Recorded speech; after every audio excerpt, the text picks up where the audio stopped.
Sir मेरे हिसाब से तो अपने रेगुलर ही रख लो सर, 45-45 मिनट का बढ़िया रहेगा जैसे अपन लेते हैं अभी।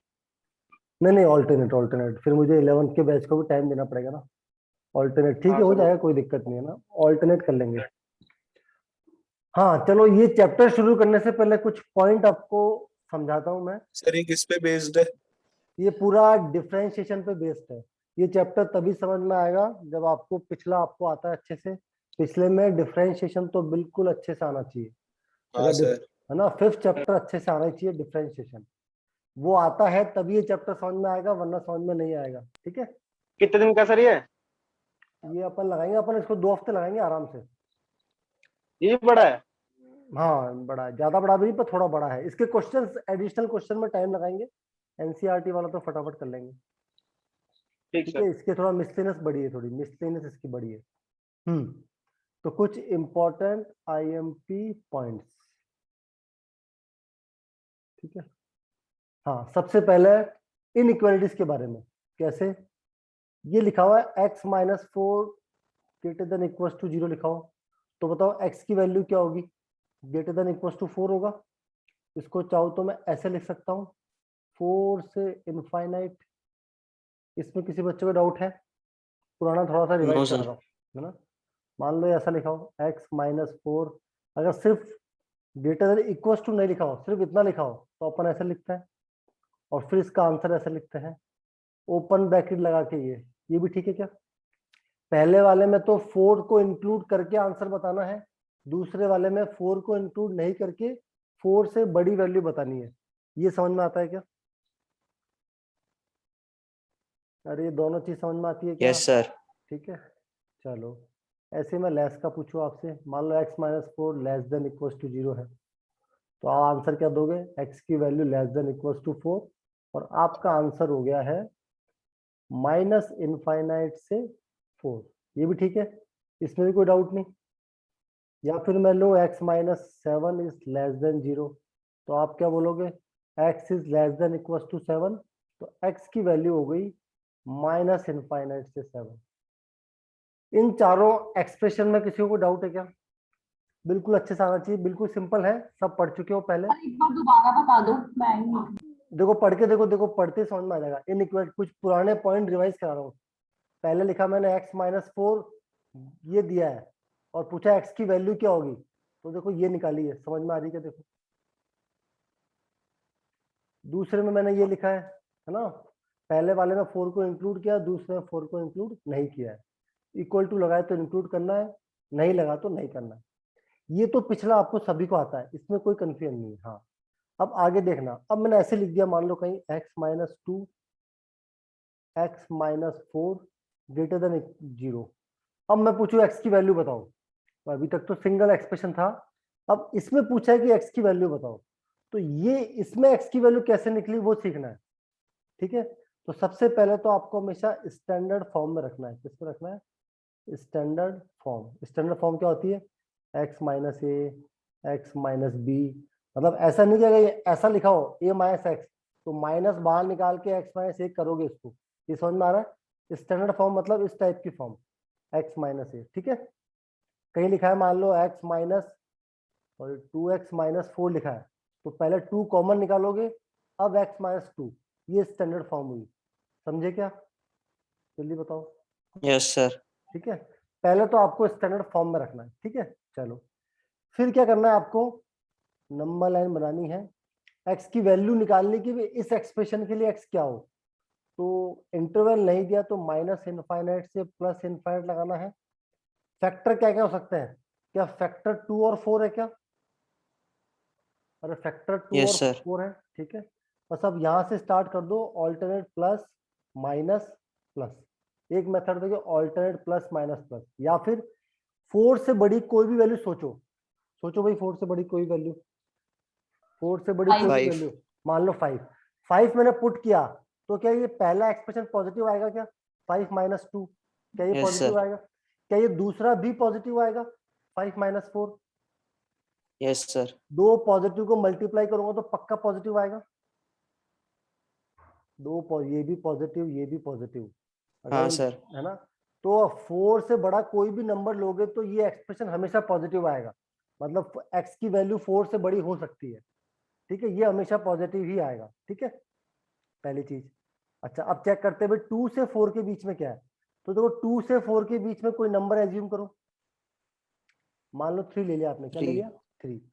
3 से पहला एक्सप्रेशन पॉजिटिव आएगा, सर बाद वाला नेगेटिव आएगा। बाद वाला नेगेटिव आएगा। अगर 2 को मल्टीप्लाई करूंगा तो फाइनली आपको नेगेटिव मिलेगा। तो यस 2 सर। से 4 के बीच में ये वैल्यू हमेशा नेगेटिव रहेगी, चाहे कुछ भी वैल्यू पुट करो। अब 2 से कम कुछ भी नंबर सोच के देखो, 2 से कम कुछ भी मैंने सोचा, 1। मान लो 0 ले लिया, चलो 1 ले लिया, तो पहला एक्सप्रेशन नेगेटिव, हाँ दूसरा सर, दूसरा भी नेगेटिव, दो नेगेटिव मल्टीप्लाई पॉजिटिव आ होके जाएगा सर। पॉजिटिव आ गया, ठीक है। तो अगर ये लिखा है, आपसे पूछूं कि x की किस वैल्यू के लिए वैल्यू नेगेटिव होगी, मतलब इसको एक बार मैं इसको मिटाऊं, नीचे वाला इरेज करो,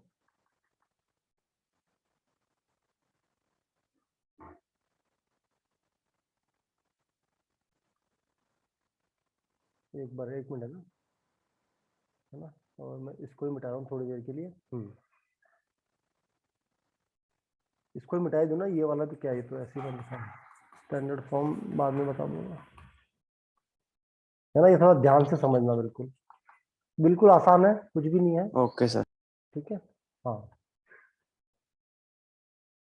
हाँ, अब मैं इसको सही से लिखता हूँ, ठीक है।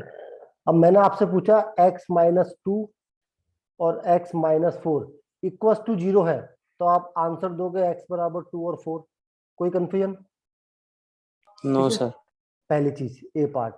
बी पार्ट मैंने पूछा x-2 और x-4 लेस देन 0 है, तो x की वैल्यू बताओ। तो लेस देन 0 2 से 4 के बीच में आ रहा है क्या, देखो इस इंटरवल में। हाँ सर। तो मैं बोल सकता हूँ x की वैल्यू 2 से लेके 4 के बीच में, ये मेरा आंसर होगा। अब मैं x आपसे पूछूं x-2 और x-4 ग्रेटर देन 0 रखना है, अब बोलो x की वैल्यू बताओ।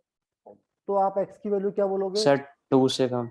माइनस इनफाइनाइट से 2 यूनियन 4 से इनफाइनाइट। देखो समझे क्या भाई, ये वाला इंटरवल पूरा और ये वाला इंटरवल पूरा, इन दोनों इंटरवल में पॉजिटिव वैल्यू आ रही, देखो x की वैल्यू कुछ भी पुट करोगे तो। हाँ सर। यस सभी सर। सभी बच्चों को ये समझ में आया क्या, बताओ। सर दोबारा बताना। देखो दोबारा एक्सप्रेशन, ये अपने मैंने लिखा इस एक्सप्रेशन को, इसके फैक्टर लिखे 2 और 4, माइनस इनफाइनाइट से प्लस इनफाइनाइट ले लिया। अब इसके इंटरवल स्टैंडर्ड फॉर्म में है, तो सबसे राइट साइड से ऑल्टरनेट प्लस माइनस प्लस शुरू कर दो, ठीक है। अब पहले पूछा मैंने कि इसकी वैल्यू 0 कब होगी, तो 2 और 4 पे 0 होगी। फिर बोला लेस देन 0 कब होगी, तब 2 से 4 के बीच में होगी। फिर बोला ग्रेटर देन 0 कब होगी, तो इधर वाला पोर्शन और इधर वाला पोर्शन मेरा आंसर है। अभी मैं इसके एग्जांपल दे रहा हूँ और दे रहा हूँ, रुकना ना। अब देखना, मैंने लिखा x-1 x-7 ये लिखा, ठीक है। मैं पूछूंगा बाद में ना, मैं पूछता हूँ इक्वल्स टू 0 हो तब x की वैल्यू क्या लिखनी है। मैं पूछूं x-1 और x-7 लेस देन 0 है, तब बताओ x क्या होगा। या मैं पूछूं x- कुछ भी पूछ सकता हूँ ना, सारे केस ले लिए ग्रेटर देन 0, तब आपका x क्या होगा। किसी क्वेश्चन में ऐसे पूछ ले x-1 x-7 greater than equals to 0 है, तब x क्या होगा, ठीक है। ये निकालना है जी। सबसे पहले बताओ स्टैंडर्ड फॉर्म है क्या, और स्टैंडर्ड फॉर्म है, स्टैंडर्ड फॉर्म का मतलब x-a यस x-, सर। ठीक है। फिर क्या करोगे, लाइन बनाओगे यहाँ पे, कोई भी इंटरवल नहीं दिया तो पूरा इंटरवल लेना है, माइनस इनफाइनाइट से प्लस इनफाइनाइट। फैक्टर क्या क्या हो रहा है बताओ, 1 and 7 1 और 7 हो रहा है। स्टैंडर्ड फॉर्म है, फैक्टर कर दिए, यहाँ से स्टार्ट कर दो plus plus minus, minus plus. ठीक है। अब मैंने पहले का आंसर पूछा, A part, B part, C part और डी पार्ट, ठीक है। सबके आंसर लिख रहा हूँ मैं, ठीक है। और इरेज करो, इसको मिटा रहा हूँ यहाँ से, यही आंसर लिख रहा हूँ सबके, ठीक है।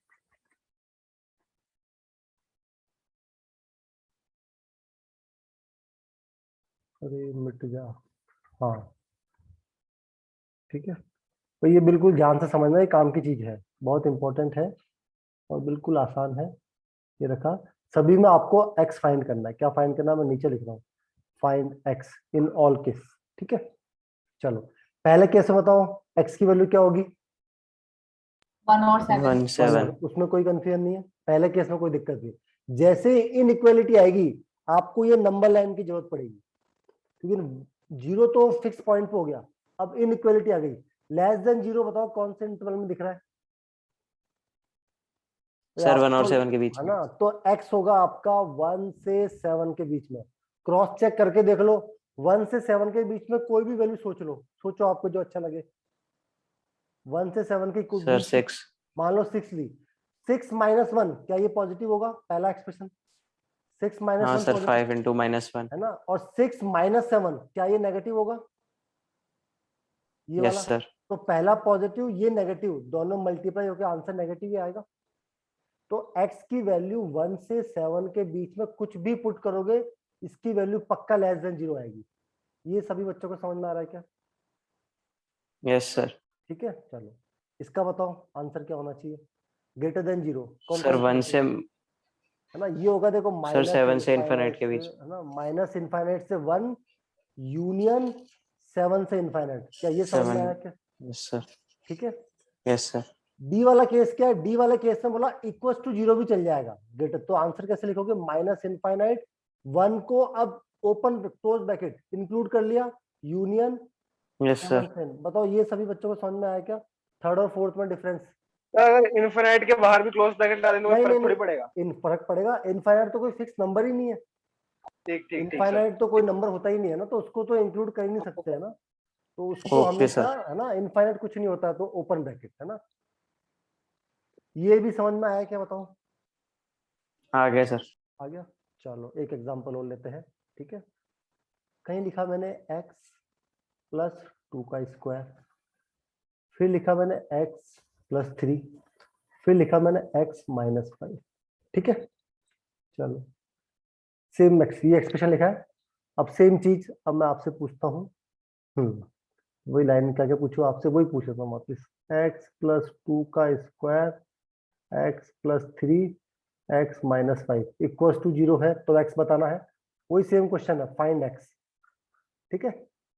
और बाकी सब चीज ऐसे कैसे, ठीक है, बाकी भी लिख देता हूँ। चलो x प्लस 2 का square, x plus 3, x minus 5 greater than zero, और x प्लस 2 का square, x plus 3, x minus 5 less than zero, ठीक है। x निकालना है, ठीक है। चलो अब इसका सॉल्यूशन मैं बता रहा हूँ। पहले वाले में तो कोई कंफ्यूजन नहीं है, किस किस पे जीरो होगा, सॉरी यहाँ क्यों आंसर लिखूँ, यहाँ लिखूंगा क्या x की वैल्यू -3, -2 और 5 आएगी क्या बताओ? Yes sir. इसमें किसी बच्चे को डाउट है क्या? कोई कंफ्यूजन है? -2 कैसे आई? भाई ये जीरो कब होगा? -2 + 2। अरे ये जीरो कब होगा, है ना, ऑब्वियस सी बात है, ये फैक्टर है, हर एक फैक्टर को जीरो कर दो x आ जाएगा, तो इसमें तो कोई दिक्कत नहीं है, तो यहाँ तक तो सबको आता है, ये तो कोई दिक्कत नहीं। अब इस पे आओ, अब मुझे ये सॉल्व करना है, ठीक है। अब कोई एक्सप्रेशन लिखा है x प्लस 2 का स्क्वायर, x प्लस 3 का स्क्वायर, x माइनस 5 का स्क्वायर ग्रेटर देन जीरो। अब देखिए ध्यान से, मैंने आपके सामने कहीं ऐसा लिखा है tan x greater than zero होना चाहिए, तो ये कब जीरो होगा? tan पे डिपेंड है कि x पे डिपेंड है? x पे डिपेंड है ना, एक्स क्यों हाँ tan तो सर। आपका पॉजिटिव है, tan से तो कोई दिक्कत ही नहीं, x जब ग्रेटर देन जीरो होगा तब tan x भी ग्रेटर देन जीरो होगा। तो मैं इस एक्सप्रेशन पे ऑब्जर्व करो, ये जो वैल्यू है ये तो हमेशा पॉजिटिव आएगी, भाई किसी का भी स्क्वायर दुनिया में हमेशा पॉजिटिव होता है। हाँ सर स्क्वायर पॉजिटिव। यस तो सर। इस पे x की वैल्यू कुछ भी पुट करो, चाहे x को कोई भी नंबर लो, ये वैल्यू तो पॉजिटिव आएगी, तो ये वैल्यू इस एक्सप्रेशन पे कोई असर डालेगी नहीं। भाई ये वैल्यू अगर नेगेटिव आ गई यस सर। तो ये वैल्यू नेगेटिव रहेगी, इनका आंसर आपका पॉजिटिव आ गया तो पॉजिटिव रहेगा, इससे तो कोई फर्क पड़ना ही नहीं है। ये समझ में आ रहा क्या? हाँ सर आ गया। है ना, जैसे tan से कोई फर्क नहीं पड़ रहा, ठीक है। तो मैं भाई मतलब जितना सर वापस बताना। देखो वापिस देखो, कहीं ऐसा लिखा है 4 मल्टीप्लाई में x माइनस 3, तो इस 4 से कुछ फर्क पड़ता है क्या इसको? भाई इसको तो फर्क पड़ता है, x ये 4 तो फिक्स नंबर है, पॉजिटिव नंबर है ना। हाँ सर।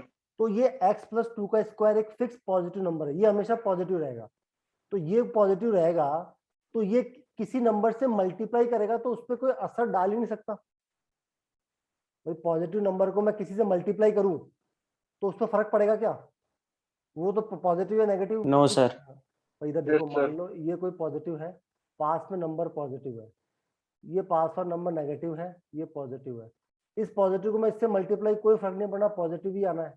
इस पॉजिटिव को इससे मल्टीप्लाई करूँ, कोई फर्क नहीं पड़ना, नेगेटिव ही आना है। ये पॉजिटिव तो कोई फर्क डाल ही नहीं सकता मल्टीप्लाई करने पे। हाँ सर। कोई डाउट है क्या?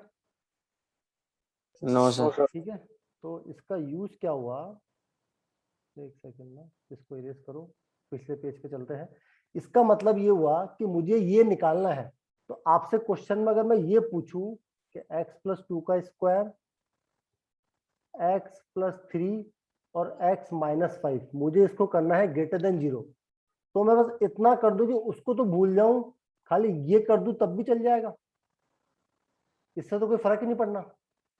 Yes sir. ये समझ में आ रहा है क्या सभी को? बताओ भाई, इसका आंसर और इसका आंसर सेम ही आएगा, इस नंबर से कोई फर्क नहीं पड़ना। ये बात बैठ रही का दिमाग में, Yes, sir.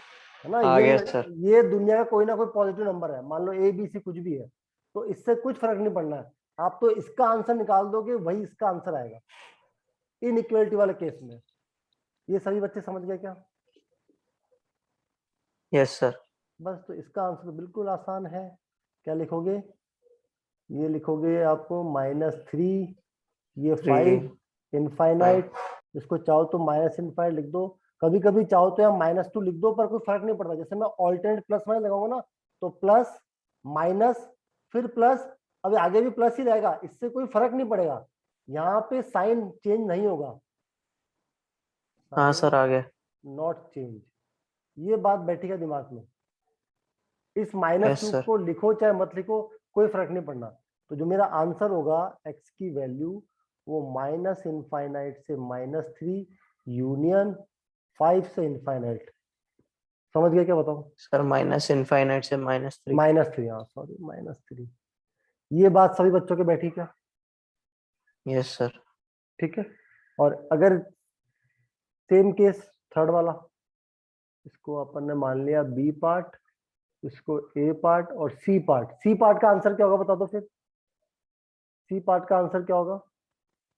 -3 से 5. -3 से 5। -3 से 5 सर। मेरे हिसाब से समझ में आ गया, कोई डाउट इसमें? No sir. ठीक है, तो आपको स्टैंडर्ड फॉर्म याद रखनी है। कहीं किसी पे स्क्वायर दिख जाए उसको भूल जाना है, वो स्क्वायर कुछ फर्क नहीं डालेगा। अच्छा, या क्यूब होता तो फर्क पड़ता। एक लास्ट एग्जांपल फिर करते हैं आगे। हाँ सर। अगर ये क्यूब होता, अब आपसे पूछता मैं कि इसकी ग्रेटर देन 0 कब कब होगा, अब फर्क पड़ेगा भाई। अब इसको शामिल करना है, तो माइनस इनफाइनाइट लोगे, प्लस इनफाइनाइट लोगे, फैक्टर क्या कहोगे? -2 पहले आएगा, -1 बाद में, 4, alternate plus minus plus minus. समझे क्या? हाँ सर। ठीक है ना? ये क्यूब माइनस लेना पड़ेगा, क्या? इसमें -1 लेना पड़ेगा.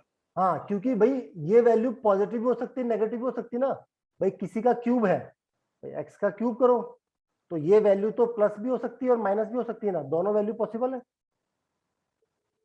Yes, अरे sir. है ना, स्क्वायर में तो क्या था, स्क्वायर एक्स की, इसकी वैल्यू तो सिर्फ पॉजिटिव ही हो सकती है। किसी की पावर अगर इवन है तो हमेशा पॉजिटिव ही आएगा, लेकिन जब क्यूब है, ऑड है, तो प्लस भी हो सकता है और माइनस भी हो सकता है। समझे क्या? Yes, sir. ठीक है, Yes, sir. है ना? ये थोड़ा सा पहले समझाना था। तो फिर अपन ने पहले माइनस क्यों लिया, प्लस माइनस प्लस लेंगे ना. तो प्लस माइनस राइट साइड से स्टार्ट करना है, राइट साइड से राइट हमेशा। से राइट, करना होता है क्या? देखो हमेशा वही किया है, हमेशा राइट से Okay. स्टार्ट करना, हमेशा राइट से स्टार्ट करना है। ठीक है, क्रॉस करने के लिए, क्रॉस चेक करने के लिए कोई वैल्यू सोचो, -1 से 4 के बीच की कोई वैल्यू बताओ। 0 ले ली, मान लो, क्या ले लिया अपन ने? मैं इसमें चेक करता हूँ, 0 ले ली, 0 पहले पुट कर रहा हूँ, तो क्या ये पॉजिटिव आएगा क्या? बताओ। अरे 0 लेता हूँ, मान लो 0 पे चेक करता हूँ, ये पॉजिटिव आएगा क्या? ये भी पॉजिटिव आएगा यस सर। और ये नेगेटिव आएगा। ये नेगेटिव। यस इनको सर। मल्टीप्लाई करूंगा तो आंसर नेगेटिव होगा, नेगेटिव। Yes sir. तो बस इस इंटरवल में नेगेटिव ऑटोमेटिक एडजस्ट हो गया। आ रही बात समझ में?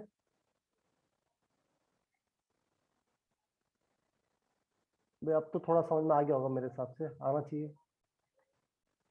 यस सर, आ गया। आ गया ना, चलो फिर ठीक है। तो मुझे इसका आंसर लिखना बता दो। अगर मैं इसका आंसर लिखना चाहूँ, है ना, मैं इक्वल टू भी लगा रहा हूँ, तो बताओ क्या लिखूंगा आंसर। नेगेटिव का आ रहा है, माइनस इनफाइनाइट से -2, 2 पे ऊपर लगाऊंगे क्लोज लगाऊं bracket, open. Close equal to 0 भी तो अच्छा पता उसमें, है। हाँ हाँ, उसमें गलत तो है, ठीक है। मैंने गलत कर लिया। हाँ, फिर यूनियन, फिर -1 से 4 इक्वल टू है तो क्लोज ब्रैकेट। क्लोज। ठीक है, बस ये आ गया तो आपकी एनसीईआरटी के सारे सर कुछ। हाँ 0 से बड़ा होना चाहिए, आपने 0 से छोटा निकाला है। अच्छा, सॉरी, मैंने वो निकाल लिया क्या, तो ये नेगेटिव ऊपर को साइन चेंज कर दो ना, ऊपर साइन चेंज कर दो बस। ऊपर साइन चेंज कर देता हूँ, मैं नेगेटिव निकाल दिया ना। एक सेकंड रुको, इसको उल्टा। मुझे समझ में नहीं आ रहा है समझ में कौन सा पार्ट नहीं है बताओ। सर, ये greater than and less than वाला पार्ट। भाई फैक्टर करने में दिक्कत है क्या? No sir. फैक्टर कर दिए, फैक्टर के बाद सबसे राइट साइड से स्टार्ट कर दो, प्लस माइनस प्लस, उसमें दिक्कत है? No sir. अब आपको आंसर में क्या चाहिए? लेस देन चाहिए, क्या चाहिए? Yes sir. लेस देन का मतलब नेगेटिव होता है। Yes sir. तो नेगेटिव क्या, आपको ये वाला पार्ट और ये वाला पार्ट नहीं दिख रहा? Yes sir. इस वाले पार्ट को कैसे लिखूंगा? माइनस इनफाइनाइट से -2, इस वाले पार्ट को। Yes sir. इस वाले पार्ट को कैसे लिखूं? -1 से 4, बस ये लिखा। यस। अगर इसको पॉजिटिव पूछता तो आंसर क्या देते? किसी क्वेश्चन में पॉजिटिव पूछता तो ये -2 से -1 और 4 से इनफाइनाइट, बस यस सर। आसान सा है। ठीक है, चलो। हाँ चलो, इसको मैं इरेज क्यों कर रहा हूँ, ये तो रहने देता हूँ। पहली चीज तो ये हो गई। ठीक है, ये तो था आपको थोड़ा सा समझाने के लिए। ये आपका फर्स्ट पॉइंट है, लंबा खींच दिया अपन ने काफी, और इसकी डीप स्टडी जरूरी थी। सेकंड पॉइंट अपन डिस्कस करेंगे स्लोप के बारे में। क्या डिस्कस करेंगे? स्लोप के बारे में। ठीक है, सभी बच्चों को ये फर्स्ट पॉइंट क्या था सर? फर्स्ट पॉइंट यही, इनइक्वालिटीज। इसको नाम दे दो आप inequality. Important point of first था इनइक्वालिटीज। ठीक है, ओके। इनइक्वालिटीज कैसे सॉल्व करनी है वो सीखे अपन फर्स्ट पॉइंट में। ठीक है, इनइक्वालिटीज पढ़ लिया अपन ने अच्छे से। सेकंड पॉइंट स्लोप के बारे में। आपको कोई फंक्शन दिया है, एफ एक्स कोई आपका फंक्शन है। ठीक है, सभी बच्चों को एफ डैश एक्स निकालना आता है। वाई बराबर डिफरेंशिएशन ही होता है f dash x. D y by d x को ही एफ डैश एक्स बोलते हैं, क्या बताओ? Yes sir. है ना, तो ये f yes dash sir. X होगा। इसका एक नाम और है, इसको स्लोप भी बोलते हैं। स्लोप ऑफ कर्व, उस कर्व का स्लोप। अभी आप स्लोप याद रख लो। ठीक है, इसको क्या बोलते हैं अपन? स्लोप। क्या बोलेंगे? स्लोप। स्लोप। ठीक है, जब भी आपसे एक फंक्शन दे दे, उससे स्लोप पूछे, डिफरेंशिएट कर दो। क्या पूछे? आपसे किसी पॉइंट पे स्लोप पूछे, डिफरेंशिएट कर दो और पॉइंट को पुट कर दो। ठीक है, पहली चीज। कोई कंफ्यूजन है? एफ डैश एक्स का मतलब सर स्लोप। क्या बोला अभी आपने, एक बार फिर से रिपीट जैसे करना। आपसे मैंने कोई बताया y बराबर 2x² प्लस 3x, है ना, एग्जाम्पल के साथ समझा रहा हूँ। ये आपको फंक्शन है, find slope of y at point 1,1। मैंने बोला 1,1 पे स्लोप बताओ y का। ठीक है, इस कर्व का। तो क्या करोगे? सिंपल dy बाई dx निकाल दोगे, तो ये आ जाएगा 4x प्लस 3। सही आया क्या? हाँ सर। डिफरेंशिएट सही किया। फिर मैंने किस पॉइंट पे पूछा है स्लोप? स्लोप पूछा है मैंने 1,1। x की वैल्यू 1 और y की 1। y तो है नहीं, x दिख रहा है, तो 4 प्लस 3 7। इस पॉइंट पे स्लोप आपका 7 हो गया है। समझे क्या? Yes sir. ठीक है, फिर वैल्यू पुट करनी है। हाँ स्लोप भाई किसी ना किसी पॉइंट पे पूछेगा आपसे, तो वो पॉइंट पे स्लोप तो dy बाई dx हो गया। अब किस तो पॉइंट सर पे पहले स्लोप? डिफरेंशिएशन करना है। हाँ, ये तभी तो मैंने ये लिखा है, देखो। स्लोप का मतलब dy by dx F dash x. समझे? बताओ ये भी, यस सर। ये याद रखना है आपको। ठीक है, अब इसका यूज क्या है ना? चलो अब इसका यूज पहले। हाँ, अब कौन कौन बताएगा? हाँ, ये बताओ ये स्लोप कैसा दिख रहा है आपको, पॉजिटिव स्लोप दिख रहा है कि नेगेटिव स्लोप दिख रहा है? मैं यहां से इधर जा रहा हूँ, ऊपर की तरफ बढ़ रहा हूँ तो स्लोप पॉजिटिव, तो ये क्या पॉजिटिव पॉजिटिव स्लोप है? सर। तो इसका यस मतलब सर। इसका एफ डैश एक्स पक्का ग्रेटर देन 0 है, इसको एक्स एक्सिस मान लो। Yes sir. इसमें कोई कंफ्यूजन? हाँ हमेशा भाई। एफ डैश एक्स क्या है? Slope. Slope slope always positive, ठीक है। हाँ नहीं ऑलवेज पॉजिटिव नहीं, अगर ये ऊपर बढ़ रहा है, अगर ये अपन ऊपर बढ़ रहा है तो ये एफ डैश एक्स पॉजिटिव हो गया। हाँ सर, इस ग्राफ के लिए ऑलवेज हाँ पॉजिटिव। इस ग्राफ के लिए होगा। अगर ग्राफ ऐसा है, मैं इधर की तरफ जा रहा हूँ, एक्स एक्सिस में इधर है, तो कौन कौन बताएगा कि स्लोप नेगेटिव दिख रहा है? Yes, sir. Negative. Negative slope, slope की बात हो रही है, ठीक है ना? बिल्कुल सर समझ नेगेटिव सकते एक हो। बार फिर से बताना। भाई मैं नीचे उतर रहा हूँ, ढलान में उतर रहा हूँ भाई, यहाँ अपन यहाँ से एरो, एरो मतलब उधर जा रहा हूँ मैं, तो उधर जा रहा हूँ तो नीचे उतर रहा हूँ कि ऊपर चढ़ रहा हूँ? मैं एरो सर की तरफ जा रहा हूँ नीचे। नीचे, तो नीचे उतर रहे हैं तो मतलब स्लोप नेगेटिव, नीचे उतर रहे मतलब यस सर। स्लोप नेगेटिव, ठीक है। चलो ये एक्स एक्सिस है, मैं प्लेन पे चल रहा हूँ, ये है, इसका स्लोप बताओ ना, पॉजिटिव नेगेटिव, जीरो हो गया क्या? हाँ सर। जीरो, तो जीरो। इसका स्लोप जीरो, एकदम प्लेन सरफेस पे चल रहे हो, प्लेन सरफेस पे स्लोप क्या है? जीरो। तो यस सर। इसका एफ डैश एक्स बराबर जीरो। ये समझ में आएगा स्लोप का मतलब? कोई ग्राफ आपको दिया है, ग्राफ अगर प्लेन है, कोई भी आपका फंक्शन है, उसका ग्राफ प्लेन आता है, तो अपन बोल सकते हैं कि स्लोप जीरो है। कोई भी फंक्शन है, उसका ग्राफ अगर ऊपर की तरफ बढ़ रहा है, तो मैं बोल सकता हूँ कि स्लोप आपका पॉजिटिव है। अगर ग्राफ नीचे की तरफ जा रहा है, तो क्या मैं बोल सकता हूँ कि स्लोप नेगेटिव है? ये सभी बच्चों को समझ में आ रहा है? इसमें कोई कंफ्यूजन है? बिल्कुल इजी है, कोई दिक्कत नहीं है, समझते चलना। अब अपना टॉपिक शुरू करते हैं, जो चैप्टर का पार्ट है वो है इंक्रीजिंग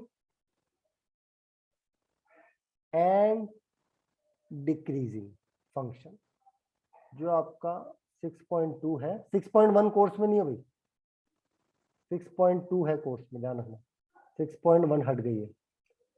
ये आपकी 6.2 एक्सरसाइज है, ये पहला टॉपिक है, टॉपिक अच्छा है, हल्का सा टिपिकल साइड भी मान सकते हो, पर इतना टिपिकल नहीं है, समझना ध्यान से। अच्छा, इंक्रीजिंग डिक्रीजिंग, अब तुम ध्यान से देखो, मैं पहले फंक्शन की बात कर रहा हूँ, इस पहले फंक्शन की। कौन बताएगा देखिए कि ये फंक्शन बढ़ रहा है या कम हो रहा है? सर बढ़ रहा है. बढ़ रहा है। बढ़ रहा है देखो बात सर। है। तो पहला फंक्शन आपका, इसको ए नाम दे दे, इसको बी नाम दे दूं, इसको सी नाम दे दूं, ठीक है। तो पहला फंक्शन क्या हो गया? ए फंक्शन को क्या मैं इंक्रीजिंग बोल सकता हूँ क्या? Yes, sir. ठीक है। तो मैथमेटिक्स में आपको ग्राफ तो मिलेगा नहीं, लेकिन इंक्रीजिंग फंक्शन का मतलब, अगर स्लोप आपका ग्रेटर देन जीरो आ गया, मतलब आपका इंक्रीजिंग फंक्शन है, ये समझे क्या? Yes, sir. ठीक है भाई, आपको कोई भी फंक्शन दिया होगा, आपसे पूछेगा इंक्रीजिंग डिक्रीजिंग बताओ, यही पूछा जाएगा। तो ग्राफ तो अपन सबका बनाने बैठेंगे नहीं, लेकिन आपको पता है स्लोप अगर पॉजिटिव है तो function increasing. Same decreasing function के लिए, डिक्रीजिंग फंक्शन, क्या स्लोप इसमें मैं बोल सकता हूँ नेगेटिव स्लोप आया तो डिक्रीजिंग फंक्शन है? ये समझ में आ रहा है क्या? Yes, sir. बताओ ये इतना समझे क्या? चैप्टर थोड़ा थ्योरेटिकल है भाई, पर एक बार समझने के बाद कोई दिक्कत नहीं है। सभी बच्चे बताओ इतना समझ गए क्या? Yes, sir. ठीक है चलो। सर हमारे स्कूल वाले पागल हैं सर, हमको पहले ना कम से कम एक हफ्ते पहले देते ना तो हमारा आधा चैप्टर हो जाता है ये। हाँ अभी कोई बात नहीं, इसको समझो, ये थोड़ा टफ है ना। बुक जो टर्म वन का सबसे हार्ड चैप्टर आपका यही है भाई, टर्म वन की बात करें तो, ठीक है। मतलब इतना हार्ड मुझे तो लगता नहीं, पर बच्चों को लगता है। लेकिन आप जैसे मैं समझा रहा हूँ वैसे ही फॉलो करना, आपको क्वेश्चन फिर इजी लगेंगे। अपन थ्योरी बिल्कुल अच्छे से नीट एंड क्लीन क्लियर कर लेंगे, ठीक है। अभी तक जो पढ़ाया है उसमें कोई डाउट है किसी बच्चे को? जल्दी बता दो फटाफट से। No sir. चलो हाँ, अब मैं देखो और अभी क्वेश्चन पे नहीं जाएंगे, अभी आराम से थ्योरी डिस्कस करेंगे। हाँ भाई, अब अपन आ गए टॉपिक पे, इंक्रीजिंग डिक्रीजिंग है ना। अब मैं अलग अलग केस ले रहा हूँ, देखना है ना, समझना। ये मैंने बनाया ऐसा, ये बनाया मैंने ऐसा, और ग्राफ ले रहा हूँ, ये बनाया मैंने ऐसा, ये बनाया मैंने ऐसा, ठीक है। पहला दूसरा ले लिया, और लास्ट वाला, चलो अभी इतना लेते हैं, लास्ट वाला ले लेता हूँ मैं, जगह नहीं हालांकि मेरे पास लिखने को।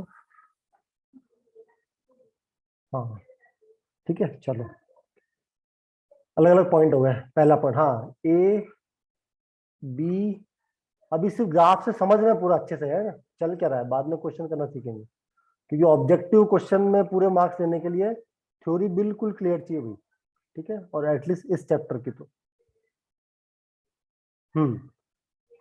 हाँ अब ध्यान से देखना, पहला वाला ये अपन इधर ही बढ़ रहे हैं ना, इधर एक्स एक्सिस है, इधर वाई एक्सिस है, इधर ओरिजिन से स्टार्ट किया है, सब में ऐसा ही है भैया ना, समझ जाना, 0 से स्टार्ट किया। हाँ कौन बताएगा पहला वाला डिक्रीजिंग है क्या? हाँ सर, डिक्रीजिंग। ठीक है। अच्छा क्या दूसरा वाला भी डिक्रीजिंग है? Yes, sir. Decreasing. Yes sir, हाँ, दूसरे वाले में बस क्या हुआ कि चले नीचे उतरे, थोड़ी देर के लिए रुक 0 आ गए, गया। प्लेन पे चले फिर हुए, बढ़े तो कहीं नहीं। तो दोनों में अंतर क्या है? तो पहले वाले को जब भी मैं बोलूंगा उसको बोलूंगा स्ट्रिक्टली डिक्रीजिंग, अब वर्ड आपने पकड़ लिया होगा, और यस दूसरे सर। वाले को सिर्फ डिक्रीजिंग बोलूंगा। समझे क्या बताओ? Yes, sir. दोनों में ही मैं नीचे जा रहा हूं, लेकिन पहले वाले में तो कंटिन्यू नीचे जा रहा हूं, दूसरे वाले में कहीं एक दो जगह में रुक गया, स्लोप 0 कर लिया मैंने। बताओ दोनों मतलब समझ में आया? और मैथमेटिकली क्या पहले को मैं ऐसा लिख दूं f dash x less than 0, और दूसरे वाले को मैं ऐसा लिख दूं f dash x less than equal to 0। बताओ समझे क्या मैथमेटिकली? हाँ सर। समझ गए, गुड। दूसरा अब सी और डी पे आओ, क्या सी वाला बढ़ रहा है क्या, इंक्रीजिंग है, हाँ सर, इंक्रीजिंग। और डी वाला भी बढ़ रहा है? हाँ सर। दोनों बढ़ रहा है, दोनों में अंतर क्या है, एक स्ट्रिक्टली बढ़ रहा है और एक सिर्फ बढ़ रहा है। Yes, yes sir. सर। तो मैं इसको बोलूंगा स्ट्रिक्टली इंक्रीजिंग, और इसको बोलूंगा सिर्फ इंक्रीजिंग। ये भी ठीक है, यस सही है सर। ना? और मैथमेटिकली कैसे लिखो इसको, ग्राफ तो कहीं मिलेगा नहीं, मैथमेटिकली कैसे लिखे, जो स्लोप है आपका पहले वाले में ग्रेटर देन 0 होना ग्रेटर देन चाहिए, 0 और दूसरे वाले में ग्रेटर देन इक्वल टू 0 और का तब भी इक्वल्स टू। चलेगा। ठीक है, मतलब समझ में आना चाहिए आपको, है ना? ठीक है, चलो 4 केस हो यस गए। सर। ई वाला है, आपसे पूछे भाई क्या चल रहा है, तो आप बोलोगे कभी बढ़ रहा है कभी कम हो रहा है, ऐसा दिख रहा है ना, पहले बढ़ा रुका कम हाँ हुआ, सर।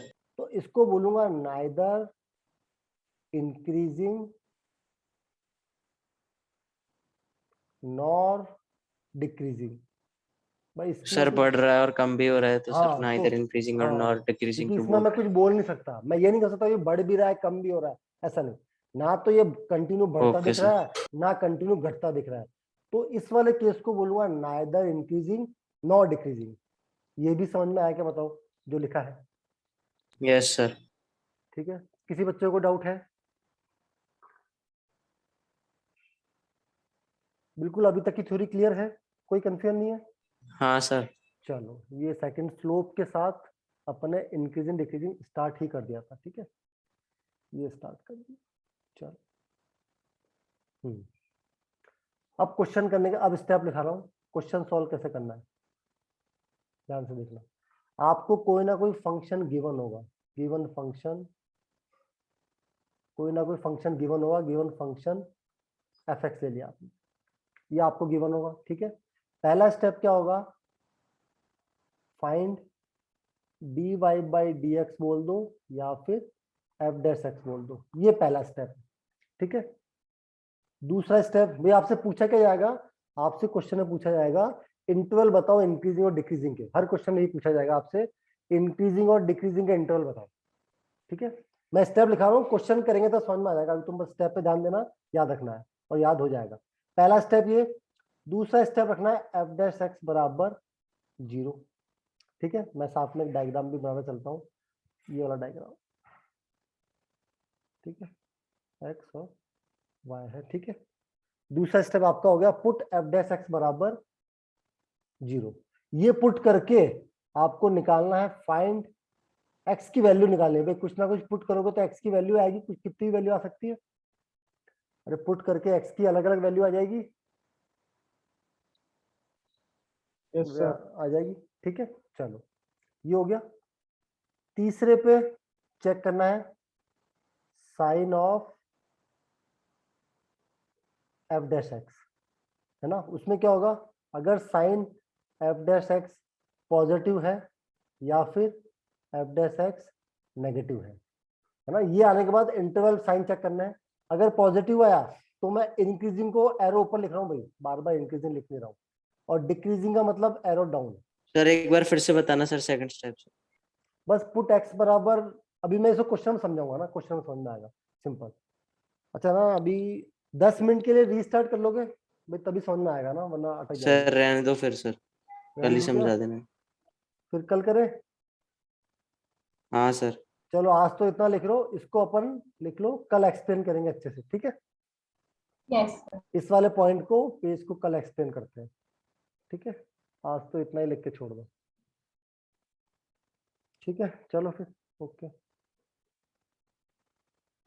भाई। जो एब्सेंट है ना बच्चों, कह देना अटेंड कर ले क्लास, ठीक है, वरना ये चैप्टर बाद में समझ में आएगा नहीं, ठीक है, रह जाएगा तो रह जाएगा।